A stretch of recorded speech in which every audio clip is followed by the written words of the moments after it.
ইয়াজুজ মাজুজ সম্প্রদায় কারা এবং তারা কোথায় আছে, কখন তারা আত্মপ্রকাশ করবে? ভাইরা আমার, ইয়াজুজ এবং মাজুজ এদের সম্পর্কে আল্লাহ রাব্বুল আলামিন কোরআনে কারীমের সূরা কাহাফে আলোচনা করেছেন। ইয়াজুজ এবং মাজুজ এ দুটি সম্প্রদায় মানুষেরই একটা বিশেষ দুটি সম্প্রদায়। আদম আলাইহিস সালামের সন্তান আমরা যারা মানুষ হিসেবে পৃথিবীতে আছি, আমাদের পাশাপাশি অবিকল মানুষের মতোই মানুষেরই আরো দুটি বিশেষ ধরন আছে, যাদেরকে বলা হয়, একটাকে বলা হয় ইয়াজুজ আর একটা বলা হয় মাজুজ।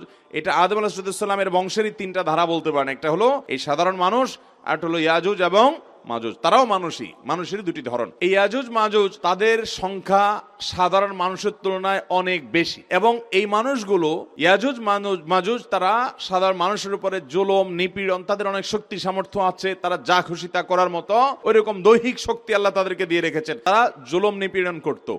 যুলকারনাইন নামক একজন শাসক ছিলেন হাজার হাজার বছর আগে। কোরআন সেই শাসকের ইতিহাস বর্ণনা করেছে। যুলকারনাইন শাসককে লোকজন মানুষেরা বলেছে যে ইয়াজুজ মাজুজ সম্প্রদায়রা আমাদের উপরে জুলুম অবিচার করে এবং ফিতনা ফাসাদ করে জমিনে, তাদেরকে কোনোভাবে নিয়ন্ত্রণ করা যায় না, সব তারা গ্রাস করে ফেলে সম্পদ। তাদের এই অবিচার থেকে, ফাসাদ থেকে আমাদের বাঁচাবার জন্য কোনো উদ্যোগ গ্রহণ করেন। তখন তাদেরকে কোনো একটা এলাকায়, সম্ভবত কোনো একটা পাহাড়ি এলাকায় তারা থাকতো, দিনের বেলায় এসে জুলুম করতো।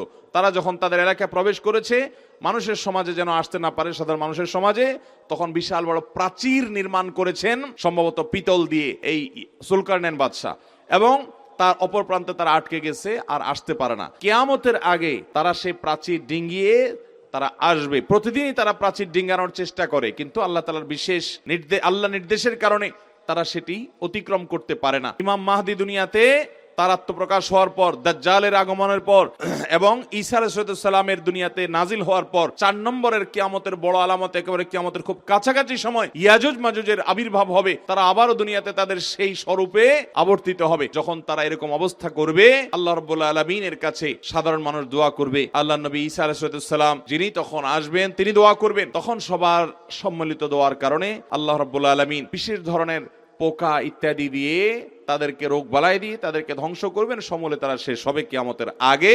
এই ইয়াজুজ মাজুজ তারা আল্লাহর সৃষ্টি, তারা আছে। কোথায় আছে, পৃথিবীর কোন প্রান্তে আছে আমরা জানি না।